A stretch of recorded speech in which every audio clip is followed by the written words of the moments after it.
Hɔrɔn TV kanubagaw cɛ ani muso denmisɛn ani maakɔrɔ Mali kɔnɔ ani Mali kɔ kan an ka foli b'aw ye ka kɛ n'a ka waati foli kɛ aw bisimila yelen jɛmu kɔnɔna na ko don o don kulo bɛ taa kalanso maa tɛ kɔrɔ kalan ma maa tɛ kodɔn kalan ma a y'aw sɔgɔ yelen na walasa aw ka kalan an ka bi babu o bɛ kalanko kan Mali kalanko a kɛlen don o don kunu ka fisa ni bi ye an t'a dɔn an b'an ko min an b'an jami an ko waati sera sa an ka hakili jagabɔ kalanko in yɛrɛ mun problème de bɛ yen surtout an bɛ waati min na sisan a fɔra ko Mali kura refondation ka fɛnw bɛɛ sigi k'a bɛɛ lajɛlen lajɛ problème ye jumɛn ye solution bɛ se ka kɛ jumɛn ye donc o de ye an ka bi baro ye a b'a kalama cogo min na école ta tɔ man jan bilen école kan ka taa le 3 octobre ni an n'o tɔ tora panko kelen ani ɲɛ waa ye donc an ka kan jamana yɛrɛ tun y'a fɔ assise nationale de refondation na ko sigikafɔbaw bɛna kɛ école ko kan o ma se ka kɛ fɔlɔ kɔnɔ sa mais an kɔni an bɛna hakili jagabɔ kɛ ko baro tɛ diya ni baro ɲɔgɔn tɛ walasa ka école ko baro fɔ a tɛ taa école karamɔgɔw kɔ a tɛ taa administration mɔgɔw kɔ o kama an ye administration mɔgɔ fila wele bi walasa an bɛ se ka baro kɛ maa fɔlɔ ale ye Adama Galme ye n'ale ye directeur d'école ye école privée la cadette ni olu yɛrɛ ka maaw kɛra commune 6 kɔnɔ n'o ye bakɔfɛla ye rive droite ye donc o de kɛra premier ɲinan DEF la monsieur Galme i bisimila. N b'a Sidi somɔgɔw hɛrɛ tilenna yan'an k'an da don babu la a kan ka an ka lamɛnnikɛ jama ani filɛlikɛ jama an ka foli belebeleba bila ka t'o yɔrɔ parce que ŋunu tɛ san sɔrɔ juru kɔ o tɛmɛnen kɔ télévision Hɔrɔn TV kanubaga bɛɛ lajɛlen a n'a ɲɛmɔgɔso an bɛ foli di u ma parce que u bɛ baara mun na u bɛ kan ka jamana jɔ baara de kɛ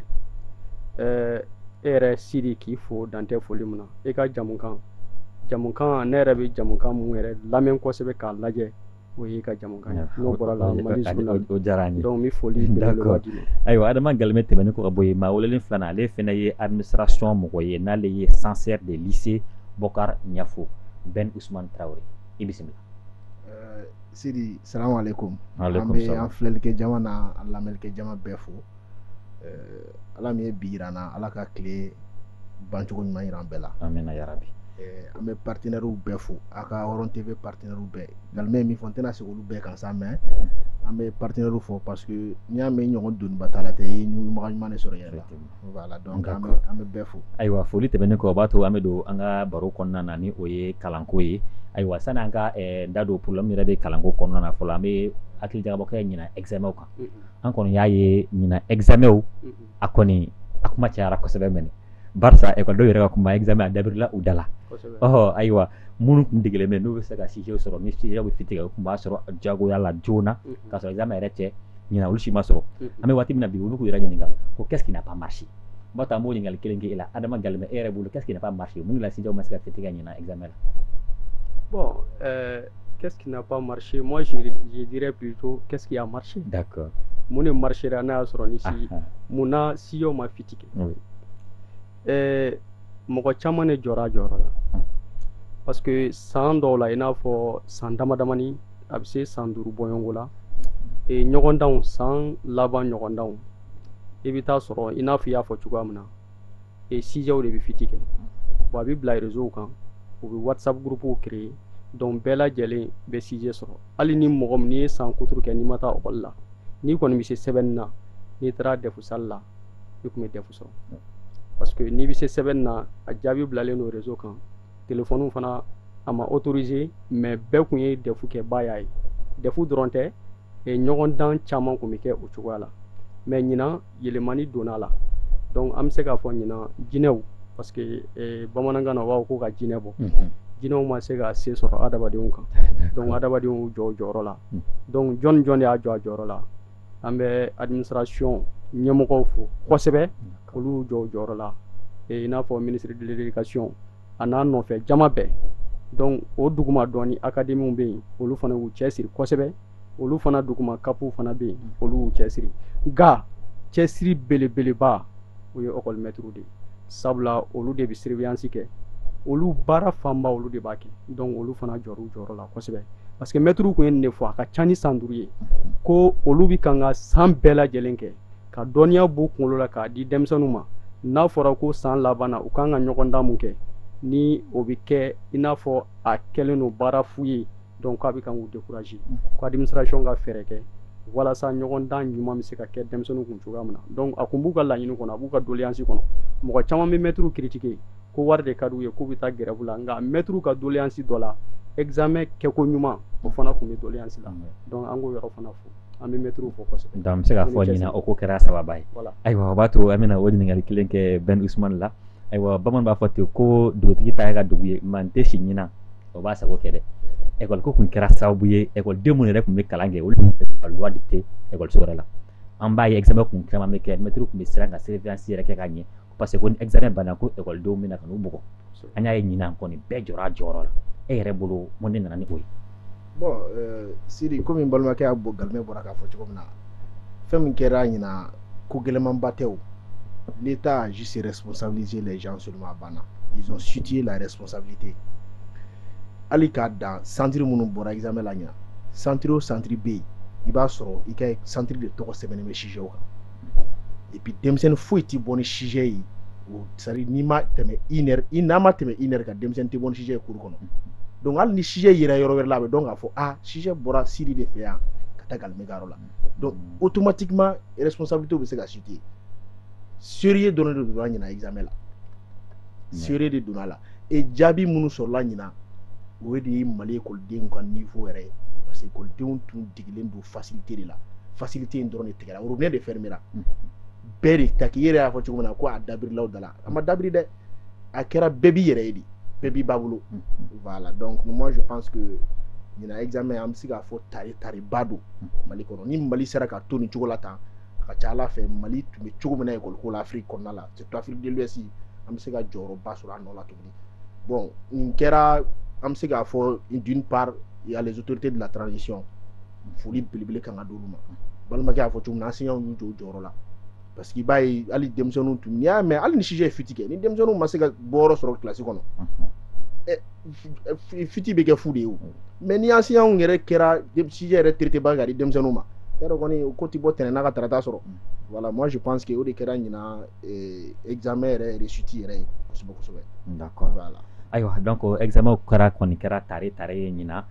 ka sabu kɛ bɛɛ jɔra a jɔyɔrɔ la a kɛra tare kɔni administration scolaire mɔgɔw bolo nka a ma kɛ tare ye écoledenw bolo dɛ parce que n'an ye taux de pourcentage ta k'a lajɛ passé ta dɔgɔyara la kosɛbɛ DEF an ma se ka 50% sɔrɔ yen nɔ i n'a fɔ bɛ lajɛ cogo min na bac fɛnɛ an danna 20% ɲɔgɔnna ma donc o kɛra sababu ye an kan ka hakili jagabɔ kɛ Mali yɛrɛ kalanko niveau la ko ɲuguɲugu ale bɛ ɲagaɲaga wuli ayiwa an kan k'an yɛrɛ ɲininka sisan n'an kɔni y'a lajɛ k'a fɔ k'a ye Mali écoleden yɛrɛ i mana taga hali ni taara université la sanfɛ kalanso la i t'a sɔrɔ tubabukan gansan fɔli o ye baara ye kuma tɛ olu ka fɛn min yɛrɛ kalan o ɲɛdɔnni ni e yɛrɛ bilala k'e tɛ hakili jagabɔ Adama Galmɛ e yɛrɛ bolo niveau tanya in mun de bɛ ka na ni a ye an ka jamana kɔnɔ. niveau tanya in fɛn caman de bɛ kan ka na n'a ye o dɔ ye jumɛn ye mɔgɔw ka sɛbɛ dolen tɛ kalanko ma surtout gouvernement ka kalanso sɛbɛ dolen t'a ma kosɛbɛ parce que n'i y'a ta k'a jateminɛ hali i y'a fɔ ko ɲinan examen o ka gɛlɛyara kosɛbɛ nka o bɛɛ n'a to kɛnyɛrɛye ekɔlisow olu y'u jija ka olu mɔgɔ caman pasira yen pasi ta yɛrɛ caman kɛra kɛnyɛrɛye ekɔlisow de la mais gouvernement yɛrɛ ka ekɔlisow i bɛ taa sɔrɔ échec juguyara yen de donc o b'a jira k'a fɔ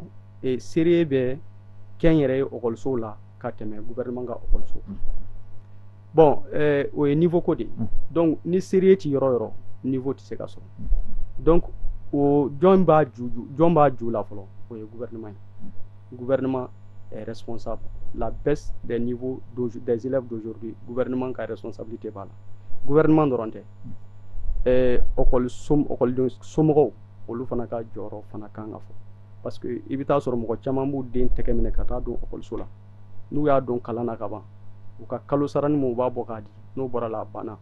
taa leçon ta a ye jumɛn kɛ bi ka denmisɛnnin yɛrɛ suit n'an b'a fɔ ka suivi kɛ denmisɛnnin na den masa caman bɛ o t'u ka baara ye olu yɛrɛ fɛ n'u kɔni ye den don ekɔli la ka ban maître de b'a tɔ bɛɛ kɛ or e bɛ den ta k'a di maître ma a bɛ heure wɔɔrɔ dɔrɔn de kɛ maître bolo tile kɔnɔ mais a tɔ a b'a bɛɛ kɛ e de bolo so kɔnɔ ye parce que n'i ye den don 8 heures midi a bɛ segin ka na 15 heures a bɛ segin ka taa 17 heures a bɛ segin ka na maître ta banna mais sufɛ maître ni ekɔliden tɛ kɛ ɲɔgɔn kan donc e de kan k'i jija ka i den koron walasa mun kɛra a kun tilegan fɛ sufɛ a ka se k'o kalan ka a durusi ka sɔrɔ ka taa da mais mɔgɔ caman t'o kɛ bon n'o bɔra yen tuguni ɔkɔliden yɛrɛ fana ka responsabilité b'a la parce que mɔgɔ caman bɛ yen bi u ti kan k'u cɛsiri ka kalan kɛ mais n'a fɔra ko ka dɔnkili lankolon da i n'a fɔ rapu ninnu m'a fɔ rapu ye dɔnkili lankolon ye dɛ mais o nafa tɛ e kan sisan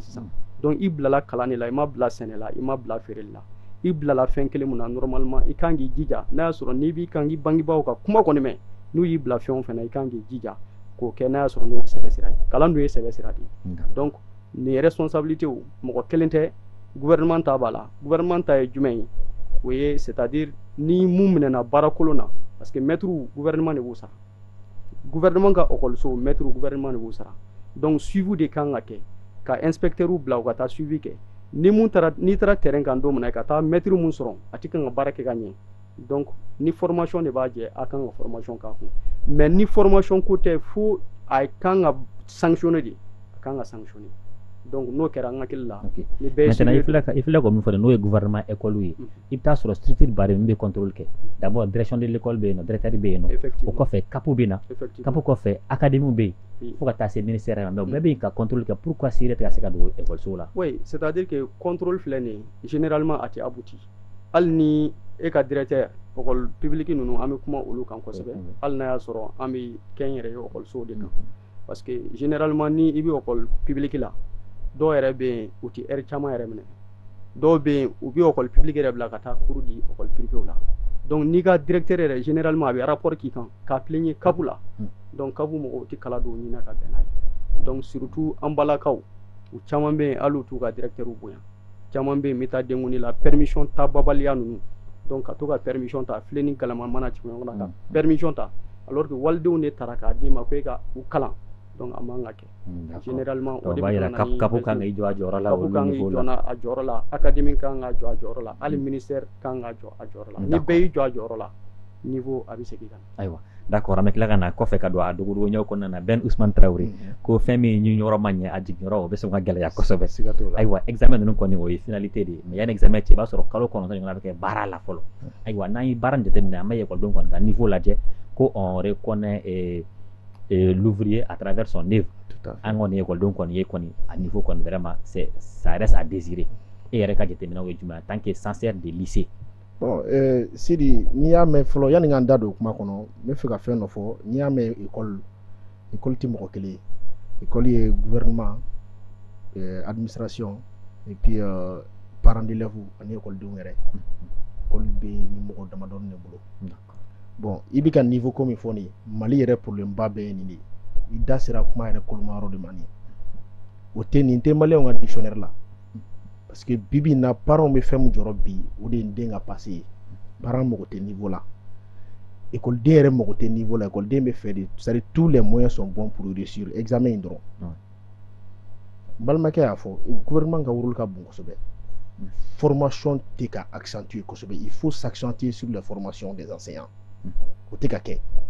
auto formation tɛ yen bilen écoledenw tɛ parents b'a kɛ dɔrɔn ni denmisɛnninw bɔra so dɔrɔn u bɛ minɛnw bila a banna foyi tɛ yen baara tɛ se ka ɲɛ o cogo la ten il y a des parents u t'a don hali u denw bɛ classe mun na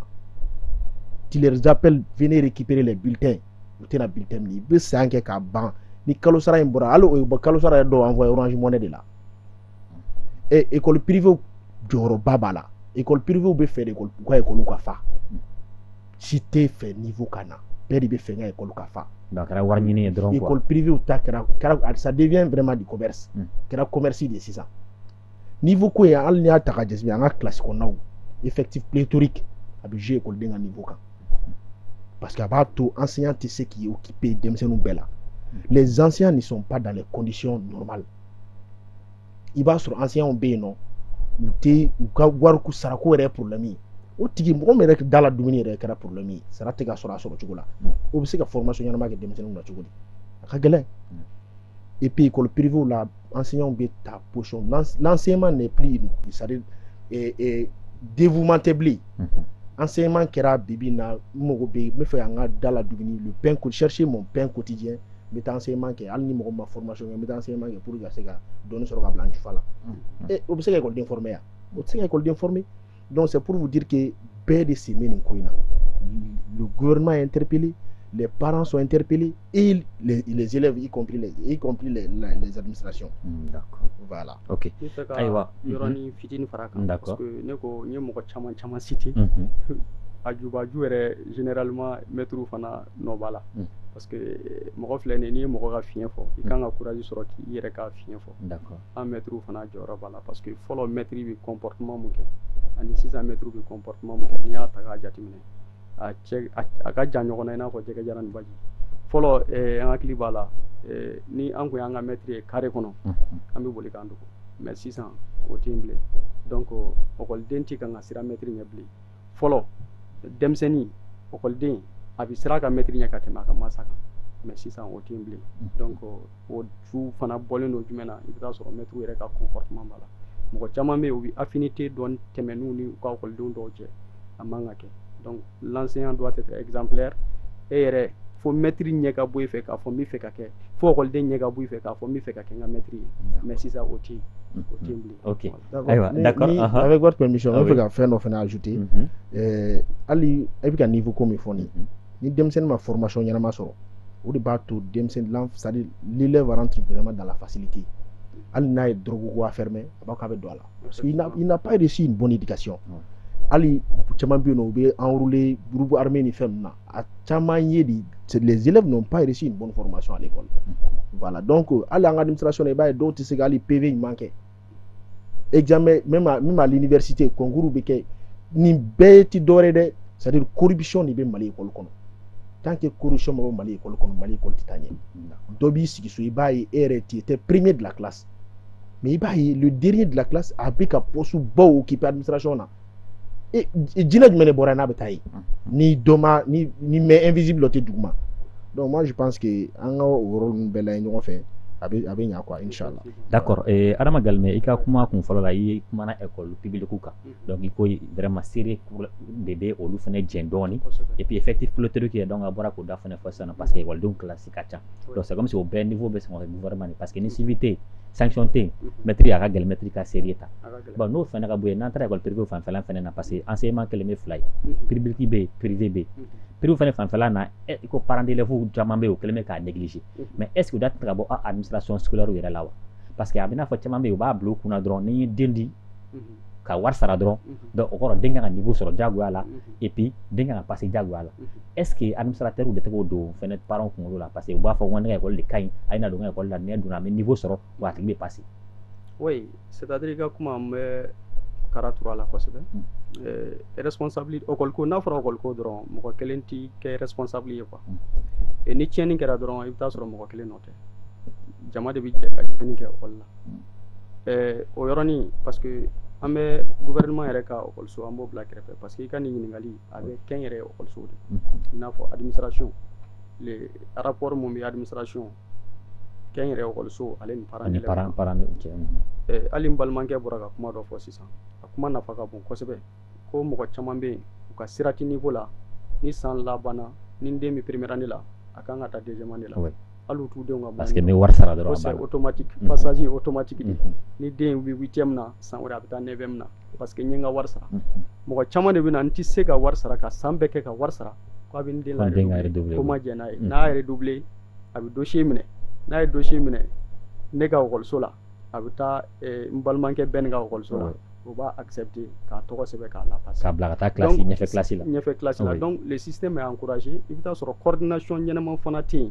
entre les écoles privées o de bɛ kan ka kɛ sinon normalement ni ne ye dossier ni transfert dossier dilanna ni ne ko redouble la 8e ni e nana i jɔ ko i den ka bɔ yen ni ne ye dossier dilan ne b'a fɔ l'enfant redouble la 8e n'a bɔra ne fɛ yen normalement bɛɛ ni man ka sɔn cogoya si la ka den bila 9e na donc coordination est parce que bɛɛ ni ye mun fɔ école privée caman bɛ yen u mago bɛ wari de la niveau ko u mago t'o la donc il faut que cela arrête parce que n'a ma jɔ dɔrɔn a man ɲi la version mercantile de l'école tant que ni an ma se ka sigi k'a fɔ ka sanction de ta école privée yɛrɛ kan parce que gouvernement fana jɔyɔrɔ bɛ yen jɔn de bɛ école privée sanctionner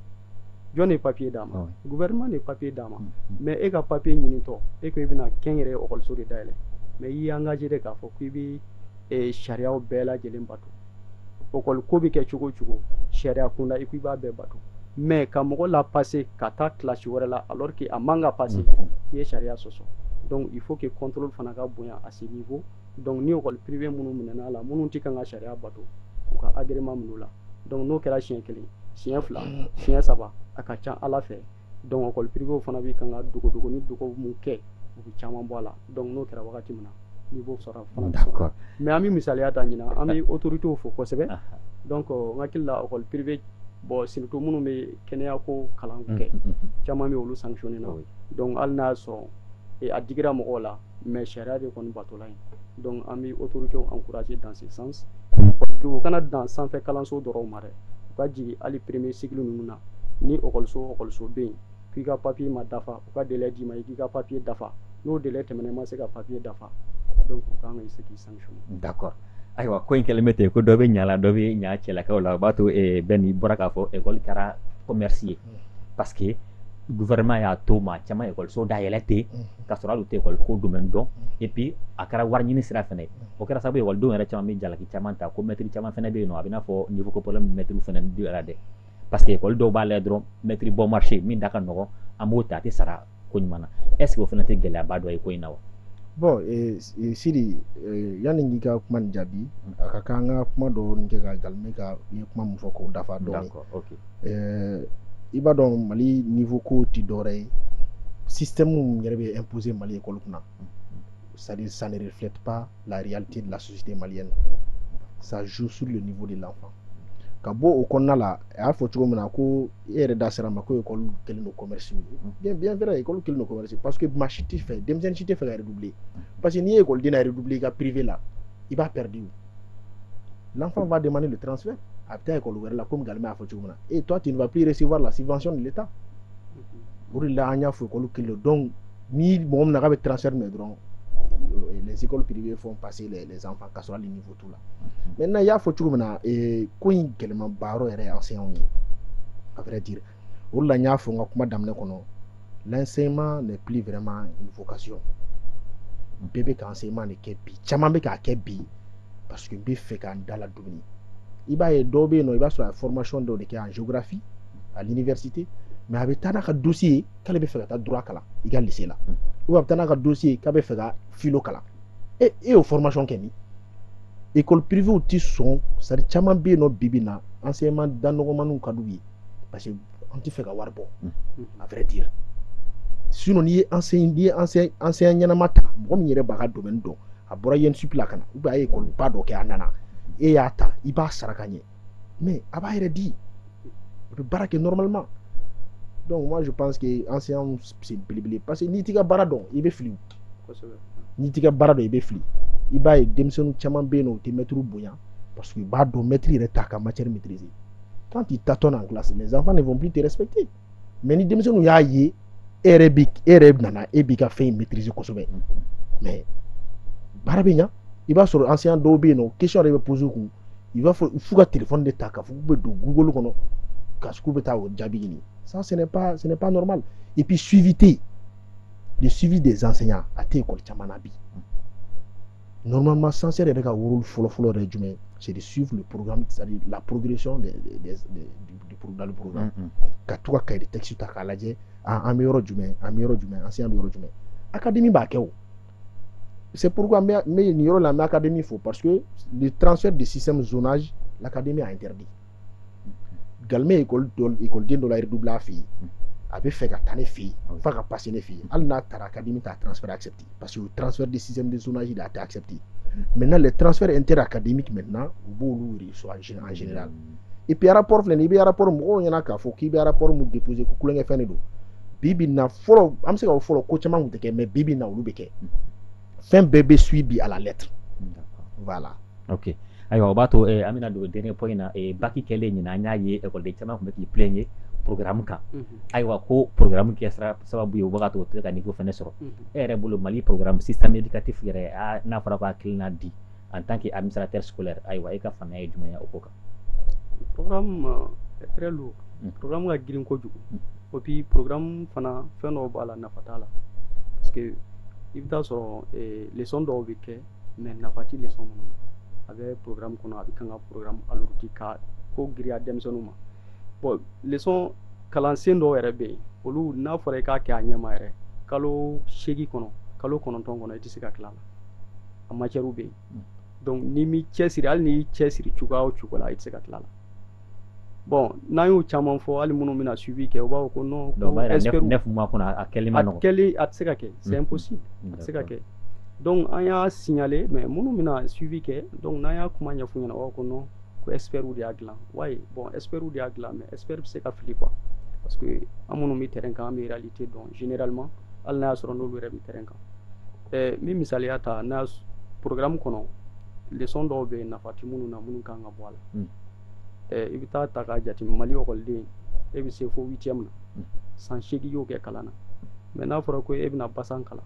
ou bien e bɛ sɛ kalan sɛ bɛ fan de da a bɛ nin c'est à dire que fɛn dɔw de don nafa t'olu la quoi fɛn i bɛ taa sɔrɔ tubabuw fɛ yen e bɛ ni e kan ka mun kalan depuis i bɛ se 6e na spécialisation bɛ daminɛ donc ni e bɛna mati ne bɛ fɛ ka kɛ mathématicien de donc e ka kalansen mati dɔrɔn de bɛ kɛ kun ka taa jate donc o de bɛ kɛ kun ka taa mais n'a y'a sɔrɔ n'i bɛ fɛ ka tariku de kalan donc depuis i bɛ se au niveau la tariku kalan dɔrɔn de bɛ kɛ kun ka taa donc an kan ka spécialisation an k'a daminɛ joona bon matière dɔ fana bɛ yen mun nafa ka bon kosɛbɛ an ka adamadenya yɛrɛ kan kosɛbɛ ale ni an ka fasoden ɲumanya n'o ye SMI mais a matière ninnu na note ninnu na coefficient kunda i bɛ taa sɔrɔ o kɛlen don k'o jigin kosɛbɛ donc moi à mon avis kalansen dɔw bɛ yen minnu kan ka don programme na ni ka a valoriser mais dɔw fana bɛ programme na a kɛlen don ka programme surchargé nafa t'u la n'olu kan ka bɔ donc il faut que a certifie an ka ɲɔgɔn lajɛ les acteurs de l'école ani le ministère de l'éducation avec l'ensemble de nos partenaires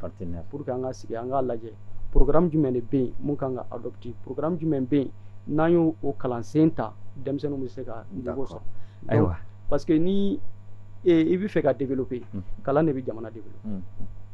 n'i y'a ye diɲɛ jamana caman bɛ puissance y'u dɔn kalan de y'o développer an bɛ chinois fɔ kalan de y'o développer donc Mali fana ni Mali kan ka développer foyi tɛ Mali développer dɛ kalan de bɛ Mali développer parce que n'i ye kalan ɲuman kɛ i bɛ baara ɲuman kɛ mɔgɔ o mɔgɔ bɛ yen k'i ye kalan ɲuman sɔrɔ i bɛ jogo ɲuman sɔrɔ n'i ye jogo ɲuman sɔrɔ e tɛ se ka bila baara la k'a fɔ ko e bɛ faso nafolo daraki ka na e ka famille jɔ walasa ka jamana ci o tɛ se ka kɛ mɔgɔ kalanlen yɛrɛ yɛrɛ a tɛ sɔn abada k'a ka jamana ci n'i ye mɔgɔ o mɔgɔ ye k'a ka jamana ci kalan ma to a y'a ka jamana ci dɛ a ka lamɔ de y'a to a ma lamɔ de sɔrɔ. D'accord ayiwa b'a to Ben Barak Adama Galme da donna kuma dɔ la sisan nɔ a mana fɛn dɔ kan n'o ye partenaire technique et financier école ko la mɔgɔ caman yɛrɛ ka kuma la n'i y'a ye programme kolon b'an bolo parce que olu de bɛ na ni programme ye ka na imposer an kan donc a kɛra sababu ye ekɔli tɛ ka se ka an sago ye e ka hakilina ye jumɛn ye programme ko in yɛrɛ la. bon n'i y'a dan ne yɛrɛ ma Mali école yɛrɛ bɛɛ an b'an sigi k'a kɛ enseignement technique et professionnel munna e jɛlen don n'a ye k'a fɔ ko Mali ka sɔrɔ bɛnnen don commerce baganmara ani mɔni sɛnɛ e ka lycée dɔ fɔ ne Mali la ko sɛnɛ ni baganmara bɛ kalan ye a tɛ yen o an bɛ taa ka taa philo mati leçon droit i bɛ tila débouche foyi t'i ye ti foyi ɲɛ sɔrɔ a la maintenant depuis a y'a fɔ cogo min depuis mɔgɔ bɛ depuis denmisɛnnin bɛ DEF sɔrɔ n'i y'a bila a ka sɛnɛ de kalan kɛ ou bien a ka baganmara de kalan kɛ non seulement a b'a yɛrɛ bɔ nɔgɔ la a b'a ka sigida bɔ nɔgɔ la a bɛ jamana bɔ nɔgɔ la c'est pourquoi n y'a fɔ n ko système minnu bɛ yan a système adaptélen tɛ an ka société la a nafa t'an kan o mais on est obligé parce que wari t'anw bolo k'a kɛ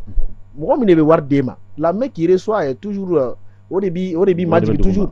n'i kɔni bolo bɛ duguma chaque fois mun bolo bɛ sanfɛ i b'a ta ale ka dabada de ma il va falloir que an ka n'i y'a dan ne yɛrɛ ma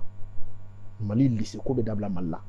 université minnu bɛ yen enseignement supérieur université ninnu an b'a bɛɛ fermer k'a bɛɛ kɛ baaradege kalanyɔrɔw ye mais bibi na baaradege kalanyɔrɔ de kelen don bolo kɔfɛ fɛn Mali la parce que hali n'a fɔra bi ko karisa den bɛ professionnel la ko i b'a sɔrɔ a dɛsɛra de karisa den dɛsɛra lycée la o de y'a to a taara professionnel alors que mɔgɔ minnu bɛ yen Mali kɔnɔ bi n'i y'a ye u selenba d'u yɛrɛ kɔrɔ bi u caman ye enseignement technique et professionnel de kɛ donc franchement système minnu bɛ yen a Galme y'a fɔ cogo min na le système est très lourd pour nos enfants i ma hali denmisɛnninw dɔw y'u plaigner TSS école terminale sciences sociales école dɔw y'u plaigner ɲina bagi la ko taara Chine de Quand même mun kɛ Chine na alors que an ka problème b'an fɛ yan il y a la montée des denrées alimentaires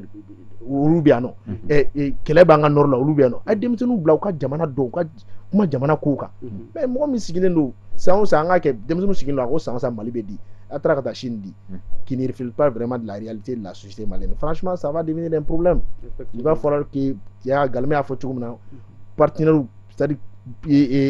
segin ka kɛ kɔfɛ ka partenariat in ka revoir a bɛ wari d'an ma mais a man di anw ye k'a kɛ parce que nin t'an ka jamana bɔ nɔgɔ la. D'accord. Voilà. Donc o b'a to an bɛ don proposition de solution kɔnɔ parce que an bɛ Mali kura a fɔra ko ka réforme kɛ c'est k'a fɔ ba yɛrɛ kan ka kɛ éducation kan pour que système éducatif ka falen mais o ma se ka kɛ fɔlɔ parce que assise nationale kɛra pour les moyens de recommandation bilalen bɛ yen nɔ yanni gouvernement ta cɛ an yɛrɛ minnu ye administrateur scolaire ye an bɛ se ka hakili jagabɔ i n'a fɔ a y'a fɔ kumakɛ dɔnnaw yɛrɛ y'a fɔ ten cogo la ko ne bɛ fɛ ka jamana ci a ma se ka bombe ta a ma se ka marifa ta n'i ye kalan don bɔgɔ la dɔrɔn c'est fini walasa an ka jamana in kana se ka ci et en tant que directeur d'école i ka école la a bɛ des jardins fo nɛfɛman de e bolo fɛɛrɛ jumɛn bɛ se ka sɔrɔ an ka kalan in bɛ se ka bɔ nɔgɔ la cogo jumɛn na fɛɛrɛ caman bɛ yen nɔ walasa ka kalan bɔ nɔgɔ la i n'a fɔ an ka système éducatif an ka kalansenw jateminɛ kalansen mun n'an ka tabiyaw bɛ taa n'an ka danbew bɛ taa an k'o kalansenw ta kalansen fɛn o fɛn bɛ yen k'a man ɲi an ka jamana ma an k'olu bila parce que i n'a fɔ n balimakɛ y'a fɔ cogoya min na an k'o yɛrɛma hɔrɔnya an k'a ta mais mɔgɔ tɛ se ka yɛrɛma hɔrɔnya ta mais k'a sɔrɔ i bɛ kan ka mɔgɔ wɛrɛ ka kalansen kalan o tɛ se ka kɛ donc an yɛrɛ ka kalansenw an k'o ta n'o bɔra yen nɔ proposition filanan ye mun ye sanfɛ kalansow la i n'a fɔ a y'a fɔ cogoya min na an ka sɔrɔ bi in na a bɛ domaine minnu kɔnɔ an kan ka an ka université fana orienté ka taa ten bon nin yɔrɔ in na an bɛ autorité minnu bɛ yen sisan an b'u fɔ kosɛbɛ parce que u bɛ kan ka université professionnelle dayɛlɛ parce que Segu n hakili la Segu ta bɛ yen ka ban mais Sikaso dɔ kan ka dayɛlɛ Gawo Tɔnbɔkutu dɔw kan ka dayɛlɛ donc o ye n hakili la faamuyali bɛ kan ka sɔrɔ dɔɔni dɔɔni a mɛnna mɔgɔw ye nin fɔ mɔgɔ minnu bɛ taa droit la n'i y'a ta k'a jateminɛ mɔgɔ 2000 mɔgɔ 3000 olu bɛɛ bɛ taa droit kɛ mais est ce que Mali an b'a fɔ an mago tɛ sariya kalan na dɛ an mago b'a la mais an mago tɛ fo mɔgɔ maliyɛn san o san mɔgɔ 2000 ka taa sariya kalan mago t'o la a ka gɛlɛn ou bien géographie i bɛ taa sɔrɔ mɔgɔ 3000 bɛ yen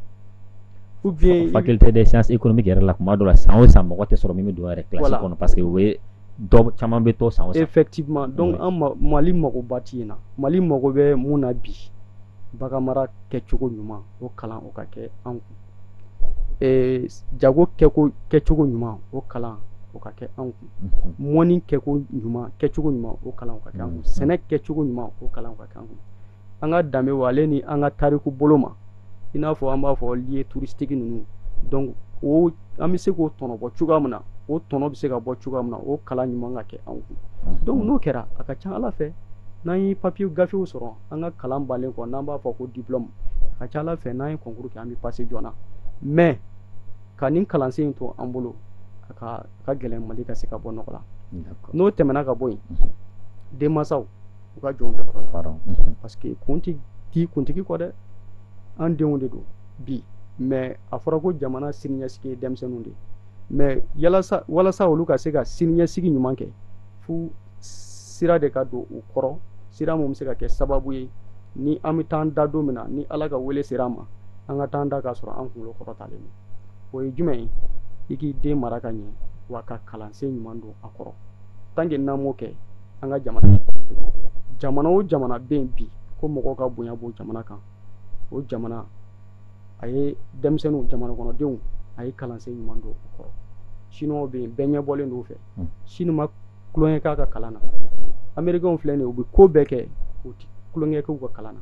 français minnu yɛrɛ filɛ nin ye n'a y'a sɔrɔ ni mɔgɔw b'u critiquer bi niveau ba de bɛ faransi ekɔlisow la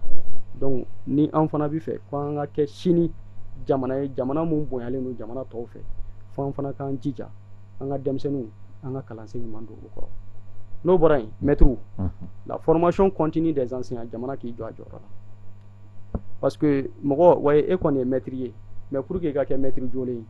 fo i ka to ka dege san o san donc formation ka k'i kun mais maître dɔw yɛrɛ bɛ yen depuis u bɔra IFM na ka maîtriya sɔrɔ fo ka taa se san 10 ma san 20 u ma deli ka formation bénéficier dɔw i bɛ taa sɔrɔ san o san ni formation bɛ olu b'a bénéficier o yɛrɛ kɛlen don par affinité alors que i bɛ taa sɔrɔ mɔgɔ dɔw mago b'a la olu tɔgɔ ti don formation na mais mun na fana o kɛlen don par affinité per diem min di formation na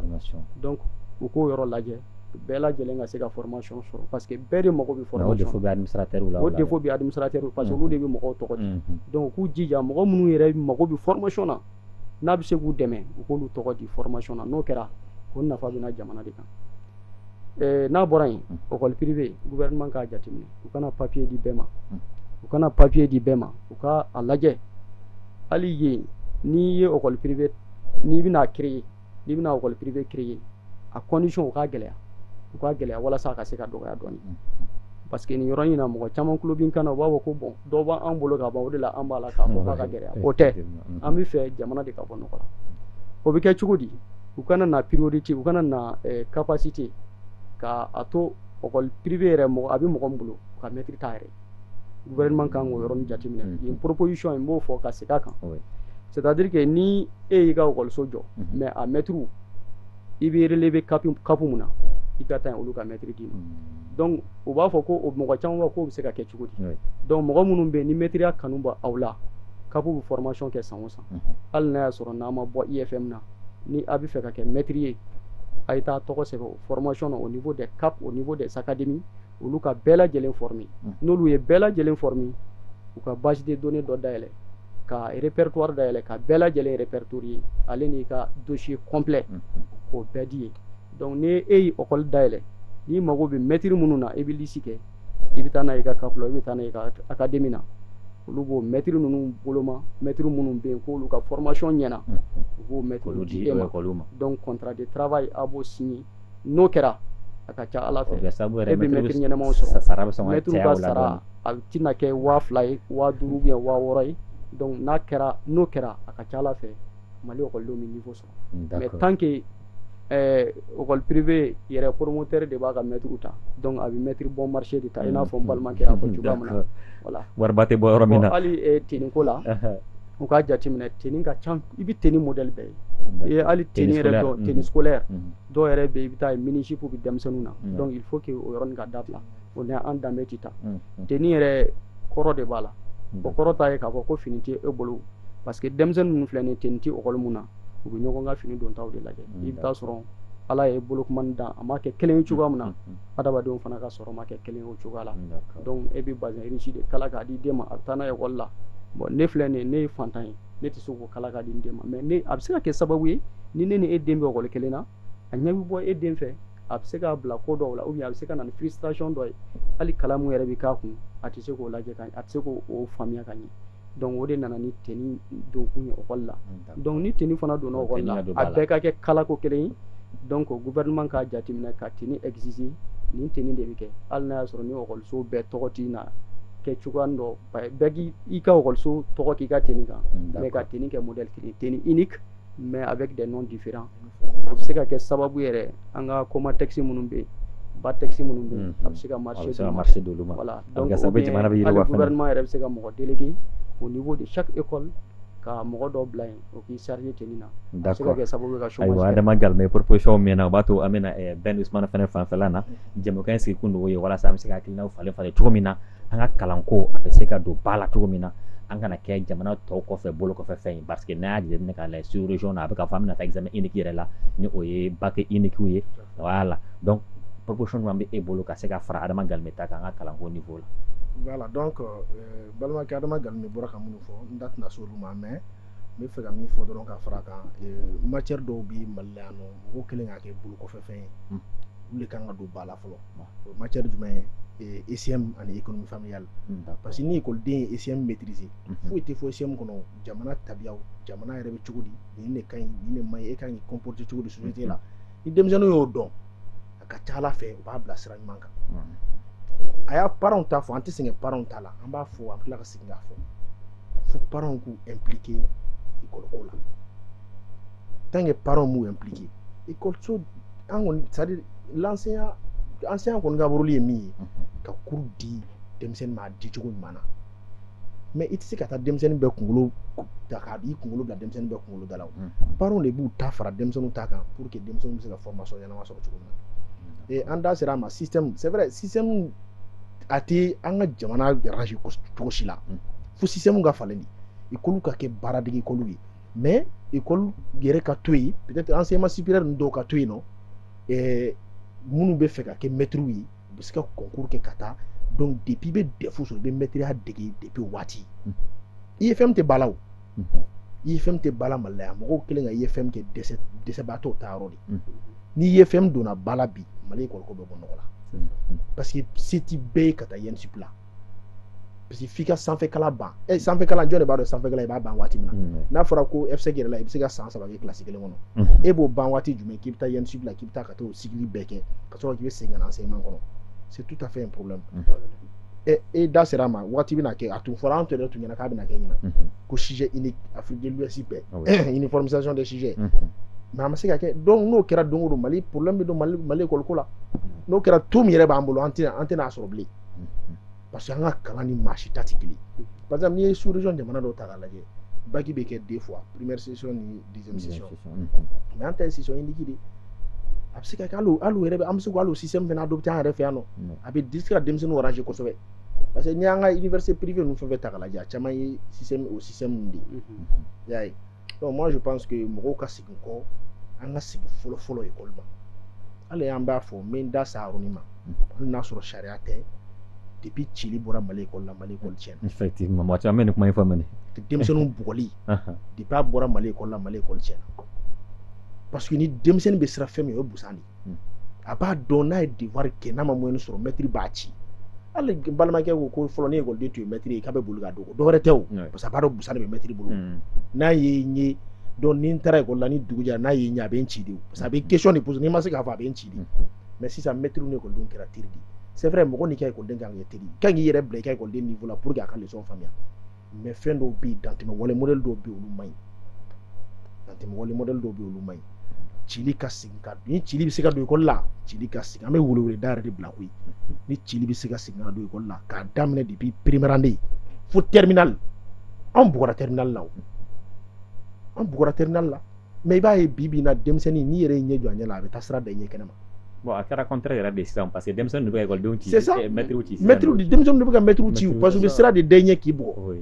i tɛ se ka gɛlɛma fɔ bilen hali parents yɛrɛ bɛ taa sisan denmisɛnnin bɛɛ kɛra kɛrɛ dimitɔ ye parents yɛrɛ de bɛ taa ko kɛrɛ dimi bɛ n den na k'a tɛ ci dɛ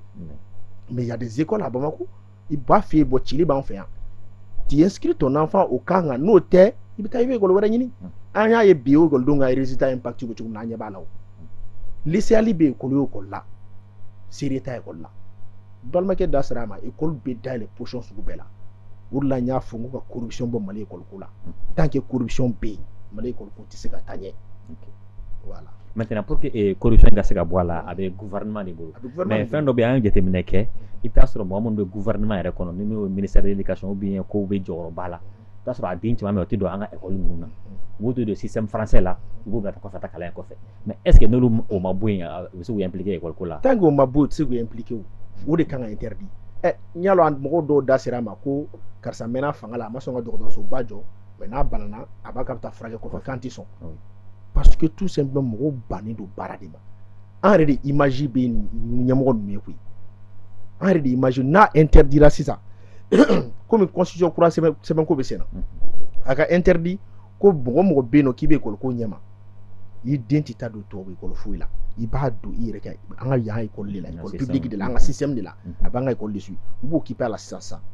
d'accord parce que bɛɛ de ɲɛna e bɛ mɔgɔ caman bɛ yen bi b'u den bɔ public la u bɛ taa n'a y'an fɛ privé la parce que ko kalan tɛ yen public bɛ se ka école privé bɛ ta ka des mois ka sɔrɔ public ma ta donc seere tɛ